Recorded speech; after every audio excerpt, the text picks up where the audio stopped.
మన ప్రభువును రక్షకుడైనటువంటి యేసుక్రీస్తు వారి యొక్క అతి పరిశుద్ధమైన నామమును బట్టి కూడిన మీ అందరికీ నా హృదయపూర్వక వందనాలు తెలియజేసుకుంటున్నాను. ఈ రోజున మనం 15వ కీర్తన ధ్యానం చేసుకుందాం. 15వ కీర్తన ఇది దావీదు రచించినటువంటి కీర్తనగా మనం గమనించుదాం. యెహోవా, నీ గుడారములో అతిథిగా ఉండదగిన వాడెవడు? నీ పరిశుద్ధ పర్వతము మీద నివసింపదగిన వాడెవడు? యథార్థమైన ప్రవర్తన కలిగి నీతిని అనుసరించుచు హృదయపూర్వకముగా నిజము పలుకువాడే. నిజమే, దేవుని దగ్గర మనం ఎవ్వరం కూడా అతిథులము కాము. ఎప్పుడు మరి అతిథి అంటే ఎవరు? అతిథి అంటే ఎవరు? అతిథి అంటే గెస్ట్. ఇంగ్లీష్ లో మనం గెస్ట్ అంటున్నాం కదా. ఈ అతిథి వచ్చినప్పుడు మనం ఏం చేస్తాం? మన ఇంటికి ఎవరైనా వచ్చారంటే, చుట్టాలు వచ్చారంటే, లేదంటే బంధువులు కానీ మిత్రులు కానీ వచ్చారంటే వాళ్ళని మనం అతిథులుగా చూస్తాం. వారికి ఆతిథ్యం ఇస్తాం, వాళ్ళకి మంచి మర్యాదలు చేస్తాం. ఎంతవరకు అంటే కొత్తగా వచ్చినంతసేపు, కొత్తగా ఉన్నంతసేపు, ఆ కొత్తదనం ఉన్నంతసేపు. లేదంటే ఇలాగొచ్చి అలా వెళ్ళిపోయారంటే, అది 1 రోజు అవ్వచ్చు, 2 రోజులు అవ్వచ్చు, 6 రోజులు అవ్వచ్చు, 10 రోజులు అవ్వచ్చు. ఆ కొత్తదనం ఉన్నంత వరకు వాళ్ళ మన కుటుంబ సభ్యులుగా కలిసిపోయిన తర్వాత, లేదంటే మన కుటుంబంలో ఒక అంగమైన తర్వాత, మన కుటుంబంలో ఒక భాగమైన తర్వాత వాళ్ళని అతిథులుగా మనం చూడం.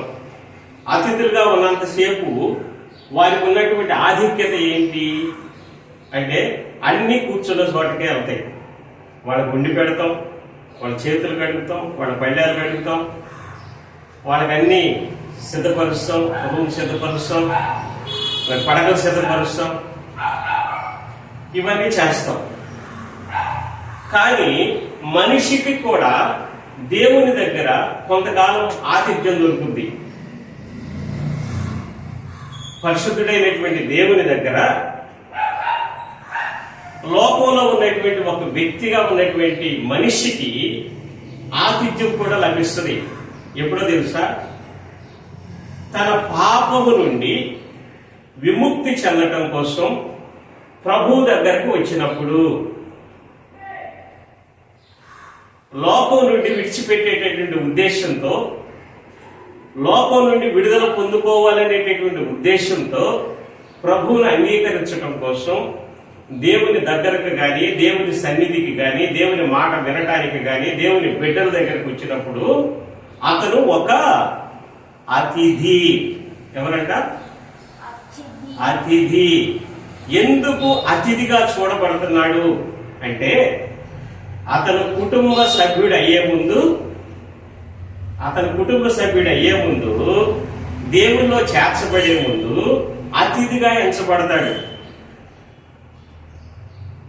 అతిథిగా వచ్చినటువంటి వాడికి ఉన్నటువంటి ప్రత్యేకతలు ఏమిటంటే, ఇక్కడ ఆత్మీయంగా లేదంటే దేవుని దగ్గరకు వాక్య ప్రకారంగా ఒక అతిథిగా వచ్చినటువంటి వ్యక్తి తను తాను పరిశీలన చేసుకోవడానికి వస్తాడు, తను తాను రియలైజ్ అవడానికి వస్తాడు, తను తాను విమర్శించుకోవడానికి వస్తాడు, తను తాను సరి చేసుకోవడానికి వస్తాడు. సరైనంత వరకు, తన విమర్శ చేసుకునేంత వరకు, తన విడుదల పొందేంత వరకు దేవుని సన్నిధిలో దేవుని బిడ్డలకు గాని, దేవునికి గాని అతడు అతిథే. అతిథి అంటే ఒక ముఖ్యుడు అని అర్థము. ఒక ముఖ్యమైనటువంటి వ్యక్తి, ఒక ప్రత్యేకమైనటువంటి వ్యక్తి. తానే మారు మనసు పొందుకోవటానికి నిర్ణయించుకుని దేవుని దగ్గరకు వచ్చాడు కదా. ఎంతో సమయం పట్టదు. ఎంత సమయం పడుతుంది? తన కన్నీరు కార్చేంత వరకు, తన పాపాల నుంచి విడుదల పొందుకునేంత వరకు, వచ్చిన వెంటనే దేవుని యొక్క క్షమాపణ పొందుకునేంత వరకు వస్తాడు. ఎక్కువ సమయం పట్టదు. అందుకని ఇక్కడ భక్తుడు రాస్తున్నాడు కదా, యెహోవా నీ గుడారములో అతిథిగా ఉండదగిన వాడెవడు, నీ పరిశుద్ధ పర్వతము మీద నివసింపదగిన వాడెవడు? ఎవరంటే యథార్థమైన ప్రవర్తన కలిగి నీతిని అనుసరించుచు హృదయపూర్వకముగా నిజము పలుకువాడే. తన పాపాలను ఒప్పుకోవడానికి, తన జీవితాన్ని సరిచేసుకోవడానికి వచ్చినటువంటి వారి నోట్లో నుంచి వచ్చేటటువంటి మాట ఇదివరకు మాటలాగా ఉండదు. అది ఎలాగుంటదయ్యా అంటే నిజము పలకగలుగుతాడు. అప్పుడు దాకా లోకంలో ఉన్నంత కాలం ఎలా ఉంటాడంట? ఇష్టానికి మాట్లాడతాడు. లోకంలో ఉన్నంత కాలం తనకిష్టం వచ్చినట్లుగా ప్రవర్తిస్తాడు, తనకిష్టం వచ్చినటువంటి పనులు చేస్తాడు. కానీ దేవుని దగ్గరకు వచ్చిన తర్వాత వాటన్నిటికీ స్వస్తి చెప్పేస్తాడు. ఎందుకంటే దేవునికి ఒక ముఖ్యుడయ్యాడు. ఇప్పుడు దేవునికి ఒక ప్రత్యేకమైనటువంటి వ్యక్తి అయ్యాడు తాను. ఇప్పుడు దేవుని దగ్గరకు వచ్చినటువంటి వ్యక్తి నిజము పలకగలుగుతాడు. తన స్థితిని, తన నిజమైనటువంటి స్థితిని ఒప్పుకున్న తర్వాత, నిజము పలికి నిజాన్ని ఒప్పుకున్న తర్వాత, తన హృదయాన్ని పరిశీలన చేసుకున్న తర్వాత తన తేలికైపోతాడు. తన తేలిక అవ్వటం వలన ఇప్పుడు ఏమవుతున్నాడు? ప్రభువులో చేర్చబడుతున్నాడు. అదే సంఘంలో చేర్చబడుతున్నాడు, దేవునితో చేర్చబడుతున్నాడు, దేవుని బిడ్డగా గుర్తించబడుతున్నాడు. తరువాత 3వ మాట చూసినట్టయితే, అట్టివాడు నాలుకతో కొండెమలాడడు, తన చెలికానికి కీడు చేయడు, తన పొరుగు వారి మీద నింద మోపడు. అంటే లేనిపోయిన మాటలు చెప్పడు, అనవసరమైనటువంటి అబద్ధాలు చెప్పడు, ఇతరులకు కీడు చేయడానికి ఇక మీదట అతను అవకాశం ఇవ్వడు. ఇంకొక మాట మనం చూసినట్టయితే 4వ మాట, అతని దృష్టికి నీచుడు అసహ్యుడు, అతడు యెహోవా యందు భయభక్తులు గల వారిని సన్మానించును. ఆగుదాం. ఇక్కడ లోకంలో ఉన్నంత కాలం కూడా ఇదే వ్యక్తి లోకంలో ఉన్నప్పుడు నీచమైన కార్యములు చేస్తున్నాడు, దేవునికి విరుద్ధమైనటువంటి కార్యములు చేస్తున్నాడు.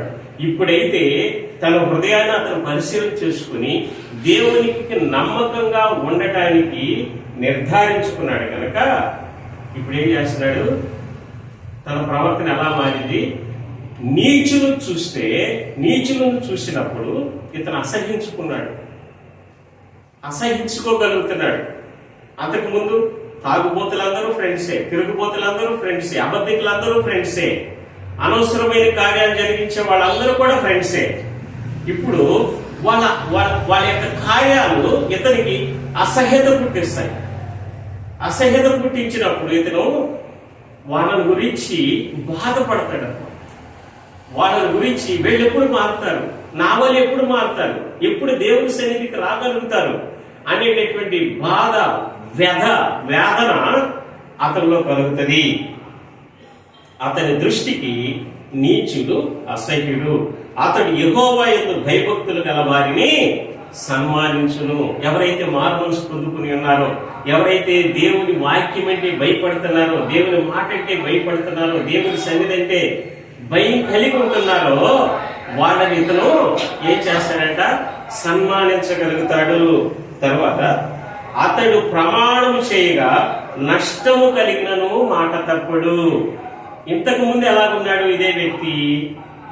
అబద్ధాలు, మోసం, దగ, ఇష్టానుసారమైనటువంటి ప్రవర్తన.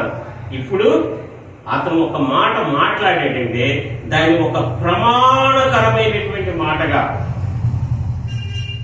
ప్రాణం పోయినా సరే, నష్టం జరిగినా సరే ఆ మాట తప్పని వాడుగా అక్కడ మనిషి కనిపిస్తాడు. ఎవరి మనిషి? పాపము నుండి విడిపించబడినటువంటి వాడు, దేవుని దగ్గరకు ఒకప్పుడు అతిథిగా వచ్చినటువంటి వాడు. అతిథిగా ఉన్నటువంటి లక్షణాలు ఏంటి?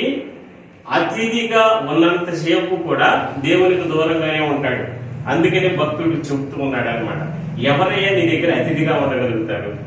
అతిథిగా ఉన్నంత కాలం మన కుటుంబంలోనికి వాళ్ళని చేర్చుకోలేం కదా. అతిథిగానే చూస్తాం, గెస్ట్ గానే చూస్తాం, మర్యాదలు అందిస్తాం, కానీ కుటుంబంలో చేర్చుకోం.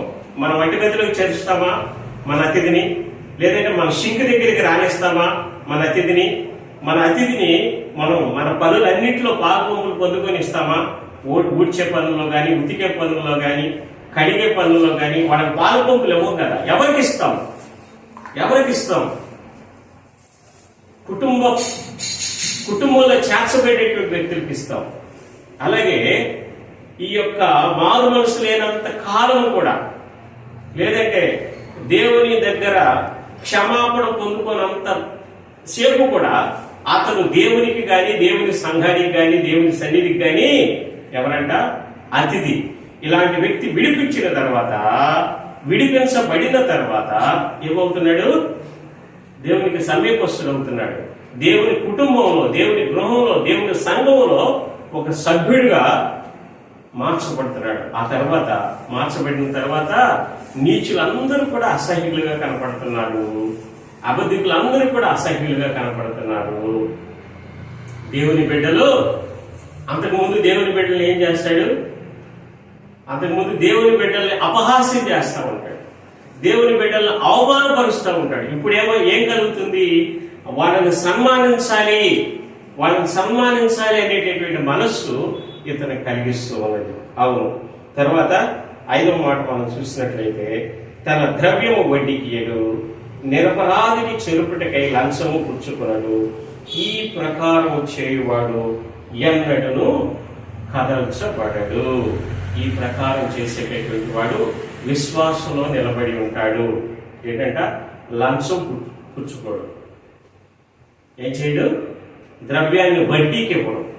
వడ్డీకి ఇవ్వడం అంటే, వడ్డీకి ఇచ్చేవాళ్ళు ఒక డిమాండ్ మీద ఇస్తారు, కానీ దాతృత్వంతో ఇచ్చేవాడు తిరిగి ఇస్తారా లేదా అనేటటువంటి ఎదురు చూపు లేకుండా ఇస్తాడు. అయితే ఇతను వడ్డీకి ఇవ్వడంటే దీని అర్థం ఏంటి? సహాయపడడు అని కాదు, సహాయం చేస్తాడు, కానీ ఇవ్వగలిగినప్పుడు ఇవ్వండి, లేకపోతే మీరే ఉంచుకోండి. ఇవ్వగలిగినప్పుడు ఇవ్వండి, నాకు వడ్డీతో పని లేదు, వడ్డీ లేకుండా ఎన్ని రోజులు ఇచ్చినా సరే పర్వాలేదు అనేటటువంటి ఆలోచన, ఒక దాతృత్వపు గుణము కలిగి ఉంటాడు. ఎవరి వ్యక్తి ఒకప్పుడు లోకంలో నీచంగా ఇతరుల యొక్క కష్టార్జితాన్ని ప్రేమించినటువంటి వాడు, లేదంటే మోసంతో దాన్ని తీసుకోవాలనేటటువంటి ఆలోచన కలిగి ఉన్నటువంటి వానికి మారు మనస్సు కలిగిన తర్వాత వచ్చేటటువంటి మనస్సు ఏంటంటే, తన యొక్క ధనాన్ని వడ్డీకి ఇవ్వడు. ఇతరులను చెరపటానికి అతను లంచము పుచ్చుకోడు. చెడ్డ కార్యం చేయడానికి, చిన్న కార్యం చేయడానికి. ఒక ఆఫీస్లో పనిచేస్తున్నాం అనుకో, ఇక్కడ ఫైల్ అక్కడికి వెళ్ళాలంటే లంచం ఎదురు చూస్తారు, కానీ అలాంటి లంచగొండితనం మనిషిలో కనిపించదు. ఆశ్చర్యం. ఇది మార్మస్ పొందుకునేటువంటి వారికి వచ్చేటటువంటి లక్షణాలు. ఈ యొక్క 15వ కీర్తన ఒక రోజులో ఒక్కసారైనా మనం చదువుకోవాలి. దీనిలో ఉన్నటువంటి ప్రత్యేకత